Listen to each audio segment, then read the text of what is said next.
아멘. 오늘 우리가 읽은 이 말씀은 1절에서 6절까지의 한 덩어리로 볼 수가 있고, 그리고 7절부터 12절까지 또 하나의 덩어리로 볼 수가 있습니다. 그래서 두 개의 덩어리가 있는데 오늘 우리 두 개의 덩어리를 짧게 우리 함께 살펴보도록 하겠습니다. 자, 1절에 보면 영적 분별에 대한 것을 성도들에게 당부를 하고 있습니다. 하나님께 속한 영과 그렇지 않은 영을 구분을 할 줄 알아야 된다는 것이죠.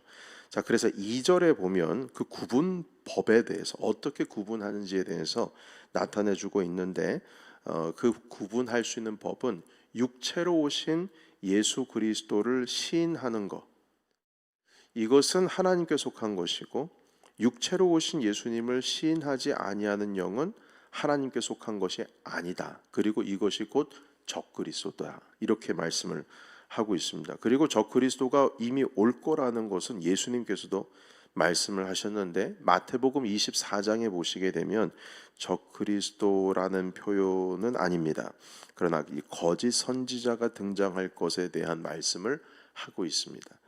이것이 곧 적그리스도시죠. 그러니까 그리스도를 반하는, 그리스도가 아닌 그러나 그리스도인 척하는, 그리고 그리스도에 반대돼서 있는 그런 존재들입니다.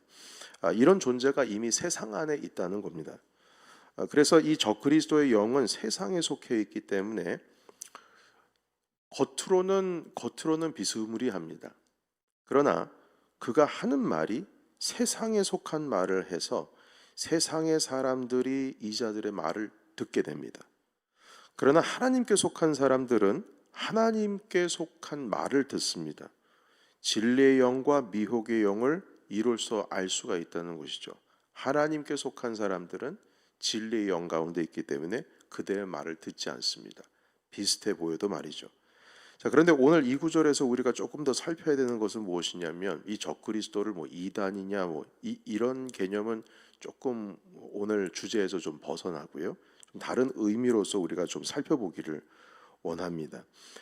여러분, 그러니까 그리스도께서 육체로 오시는 것을 시인하는 영은 곧 그리스도, 이 그리스도라는 의미 자체가 우리의 왕이라는 의미가 그 안에 담겨 있거든요. 기름 부음을 받은 자, 이런 의미가 담겨 있습니다. 바로 메시아죠.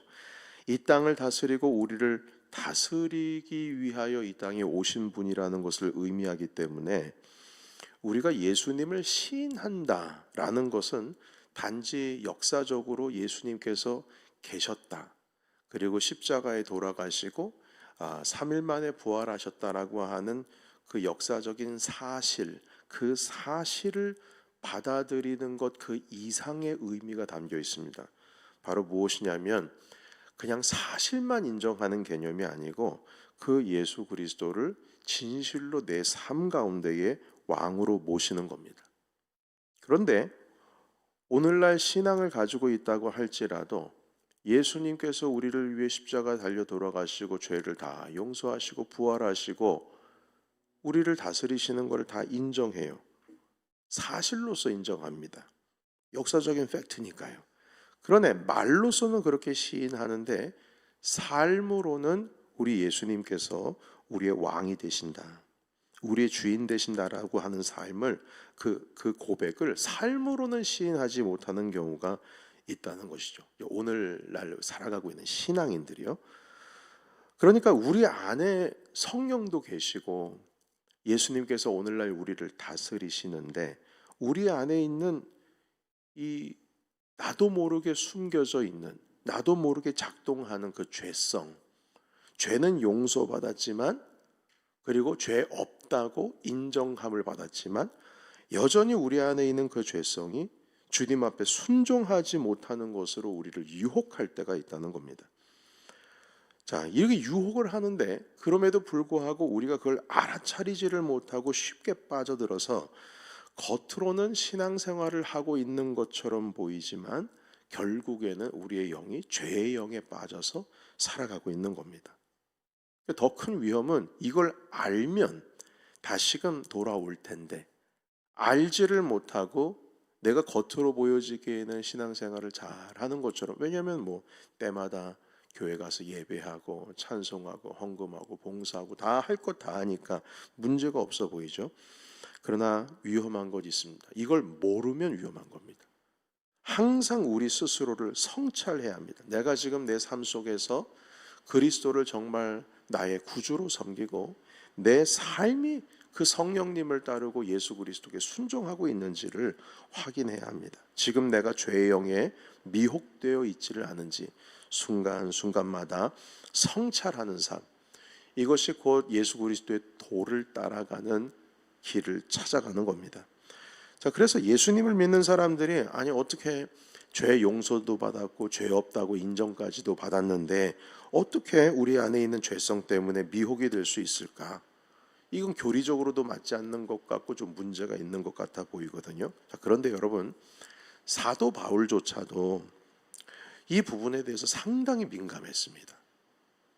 그러니까 예수님을 믿고 그리스도의 영을 따르는 삶을 살아가고 있는데 그럼에도 불구하고 우리 안에서 해결되지 않는 이 죄의 유혹 가운데 빠질 수밖에 없는 그 죄성이 아직 있다는 것이죠.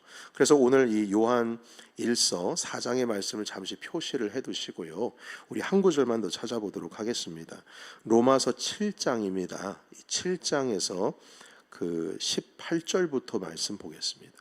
로마서 7장 18절에서 24절까지의 말씀을 우리 같이 함께 말씀 읽어보도록 하겠습니다.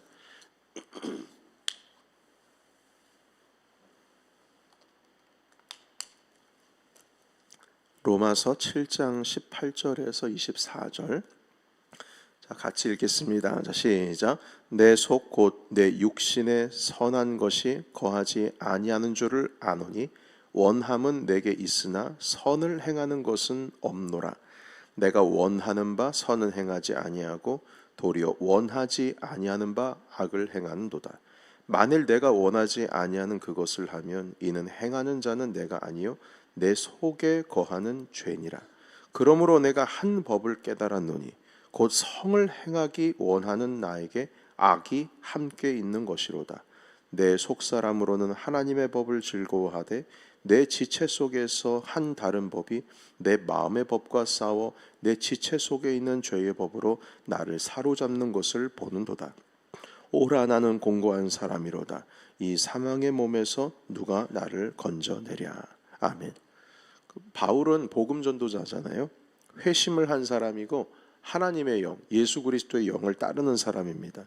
자, 그런데 그럼에도 불구하고 이 사도께서 23절에 보면 내 지체 속에 다른 법이 있어서 내가 원하는 것은 이것인데 그 내 마음의 법이 또 다른 것으로 사로잡혀서 죄 가운데 끌려간다는 표현을 씁니다. 그러니까 사도 바울도 치열하게 자기 속에서 이 미혹의 영과 싸우면서 예수 그리스도를 따르려고 애를 쓰며 사는 모습을 볼 수가 있습니다. 여러분, 그래서 오늘 이 말씀을 통해 우리가 아는 것은 우리 안에 진리의 영을 우리가 따르고 그 진리의 영이 우리 안에 살아계시지만 여전히 미혹의 영이 공존한다는 사실입니다. 자기 성찰을 하는 사람들은 성경 말씀과 내 안에 주신 하나님의 영, 예수 그리스도의 영, 그 성령을 따르면서 구별할 수 있습니다. 그래서 주님의 영을, 그 주님의 그 도를 더 따라갈 수가 있습니다만 자기 성찰이 없는 자는 이 구별을 할 수 있음에도 불구하고 하지를 못하는 거죠. 할 수 있음에도 불구하고 못하는 겁니다. 그래서 여러분, 우리가 진정으로 예수 그리스도를 따르고자 한다면 하나님의 말씀, 먼저 진리의 말씀 가운데 서야 될 것이고 그 진리의 영을 따르는 가운데 내 삶을 계속 성찰해야 한다는 것입니다. 자, 그리고 나서 오늘 두 번째 덩이입니다. 7절부터 갑자기 사랑에 대한 주제로 바뀝니다. 그런데 이것이 사실 주제가 바뀐 것이 아니고 진리의 영을 따르는, 그러니까 뭔가 구분할 줄 아는 자들, 예수 그리스도께 속한 자들, 적 그리스도가 무엇인지, 형태는 비스무리하지만 그들이 말하고 있는 것은 세상에 속한 것이기 때문에 분명히 주님께서 무엇을 말씀하셨는지를 구분할 줄 아는 자, 이런 자들은 이 사랑이라고 하는 주제와 떨어질래야 떨어질 수가 없다는 겁니다. 왜냐하면 이 사랑은 하나님과 연결이 되어 있기 때문입니다. 주님 아는 것과 연결이 되어 있어요. 그래서 이 세상에서 주는 어떤 가치관과 그 세상이 주는 적그리스도의 생각은 예수 그리스도를 시인하지 않는 것을 넘어서서 이 사랑에 대한 개념도 세상이 주는 개념으로 이해를 하고 있습니다. 여러분, 세상이 주는 사랑의 개념은 무엇입니까? 사랑할 만한 자들을 사랑하는 것이 사랑입니다. 사랑할 만한 자. 사랑할 만하지 않은 자들도 사랑하는 것이 원래는 그리스도께서 우리에게 가르쳐 주신 사랑인데, 내가 사랑하고 싶은 사람들만 사랑하는 것, 이것이 세상에 속한 자들이 정의하는 사랑이죠. 자, 그런데 오늘 이 7절에 보시게 되면 우리가 서로 사랑하자 이렇게 말씀합니다. 사랑은 하나님께 속한 것이고 사랑하는 자들은 모두 하나님께로부터 났다 합니다. 여러분, 아무리 우리가 하나님을 안다고 할지라도 여러분, 하나님 아는 데 있어서는 정보가 많이 필요하죠. 먼저 성경에 있는 정보가 많이 필요하고, 어떤 사람은 성경을 너덜너덜해질 때까지 보고, 어떤 분들은 성경을 뭐 1독 몇십 독을 넘어서서 몇백 독을 한 사람들도 있습니다. 자, 아무리 그렇게 이 정보, 그러니까 하나님에 대한 정보를 성경을 통해서 여러 책을 통해서 얻었다고 할지라도 사랑이 없으면 하나님을 모르는 겁니다. 모르는 거예요. 모르는 겁니다. 여러분, 제가 이걸 언젠가 여러분들과 함께 이런 예를 들어본 적이 있습니다만, 사과라고 하는 것도 여러 품종이 있지 않습니까? 근데 이분이 사과 박사예요. 사과에 대해서 이런 실험도 해보고 저런 실험도 해보고 해서 가장 좋은 품종을 낼 수 있는 그 방법이 무엇인지 다 연구해 본 사람이에요. 다 연구해 본 사람. 그래서 여기에 대해서 논문도 받고 상도 받고 아주 사과에 대해서는 최고입니다. 권위자예요. 자, 그런데 그 사과를 한 번도 먹어본 적이 없어요. 그러면 그 사람은 사과를 아는 게 아니에요. 아는 게 아닙니다. 뭘 합니까? 문자적으로만 알고 이렇게 되면 이렇게 된다는 건 알지만 먹어보지 못한 사람은 그 사람 평생 사과 모르는 거예요. 마찬가지예요. 우리가 하나님을 안다고 수없이 많은 정보들을 다 얻는다 할지라도 사랑을 할 줄 모른다. 그러면 하나님 모르는 겁니다. 호세아 6장 3절에 보면 우리가 힘써 여호와를 알자. 여호와를 알자. 이렇게 말씀을 하고 있는데, 여호와를 알기 위해서는 성경으로 돌아가야 합니다. 여호와를 알기 위해서는 성경 공부도 해야 합니다. 여호와를 알려면 제자 훈련도 해야 돼요. 그런데 아무리 여호와를 알려고 해도 그 중심 가운데 사랑이 없다. 그러면 여러분, 우리 백날 주님 안 거 다 도루묵입니다. 다시 다 0점으로 돌아가는 거예요. 여러분, 9절에 있는 말씀 우리 같이 한번 읽어보도록 하겠습니다. 9절의 말씀. 자, 시작. 하나님의 사랑이 우리에게 이렇게 나타난 바 되었으니 하나님이 자기의 독생자를 세상에 보내심은 그로 말미암아 우리를 살리려 하심이라. 아멘. 주님은 사랑으로부터 구원의 사역이 시작이 되었습니다. 우리를 죄로부터 구해내기 위해서 화목제물로 그 아들을 보내셨는데, 그 시작이 바로 우리를 사랑하셨기 때문입니다.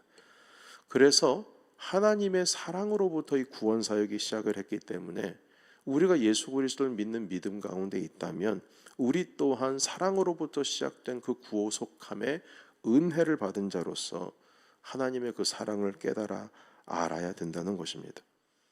나에게 사랑할 만한 것이 없는데 어떻게 나를 사랑하실 수가 있을까? 내가 죄 용서를 받아서 하나님께로부터 사랑을 받을 만한 가치가 있는 존재가 아니라 이미 죄 가운데 너덜너덜해져서 죽을 수밖에 없는 존재인데 어떻게 주님은 사랑할 가치가 없는 나를 사랑하셨을까? 그것을 보면서 주님께서도 나를 그렇게 사랑하셨으니 나도 그렇게 사랑해야 되겠다. 예수님께서 뭐라고 하셨습니까? 내가 너에게 새 계명을 주노니 내가 너희를 사랑한 것과 같이 너희도 서로 이렇게 사랑하라. 내가 너희를 사랑한 것과 같이 사랑하라. 요한일서 2장에 있는 말씀, 지난 주간에 우리 함께 말씀 살펴봤습니다. 그래서 여러분, 잘못은 다른 사람이 했는데 그 책임을 내가 지면서 사랑하는 방식입니다. 죄는 네가 졌는데 그 죄에 대한 책임은 내가 지고 살아가는 거. 여러분, 이렇게 주님께서 우리를 사랑하시는 것 같이 우리가 주님을 사랑하는 것, 이것이 하나님을 알아가는 것이요, 그것이 진실로 적 그리스도 세계가 아닌 하나님이 누구신지, 예수 그리스도께서 누구신지, 성령을 어떻게 따라가야 할지의 그 시작이 바로 거기서부터 시작된다고 가르쳐 주시는 겁니다. 자, 그래서 우리가 오늘 이제 마무리하겠습니다. 11절부터 12절까지의 말씀, 요한 1서 4장 11절에서 12절까지 있는 말씀을 우리 다 같이 한 목소리를 읽고 그리고 오늘 말씀 마치면서 기도하도록 하겠습니다. 11절 12절 읽겠습니다. 시작. 사랑하는 자들아, 하나님이 이같이 우리를 사랑하셨은즉 우리도 서로 사랑하는 것이 마땅하도다. 어느 때나 하나님을 본 사람이 없으되 만일 우리가 서로 사랑하면 하나님이 우리 안에 거하시고 그의 사랑이 우리 안에 온전히 이루어지느니라. 아멘. 하나님을 본 사람이 없지만 우리가 사랑할 줄 알면, 사랑하면 하나님이 이미 우리 안에 거하시고 그 사랑이 이루어진다, 이렇게 말씀하고 있습니다. 여러분, 오늘 이 새벽 아침 가운데 이 말씀을 통해서 사랑의 사람, 저 그리스도가 사랑 생각하고 있는 세상의 가치관에 빠져 있는 것이 아니고 우리 하나님께서 우리에게 가르쳐 주신 진리의 말씀과 아들 독생자를 보내심으로 인하여서 우리에게 보여주신 그 사랑의 도를 따라가시는 우리 저와 여러분이 되시기를 주의 이름으로 축원합니다. 우리 다 같이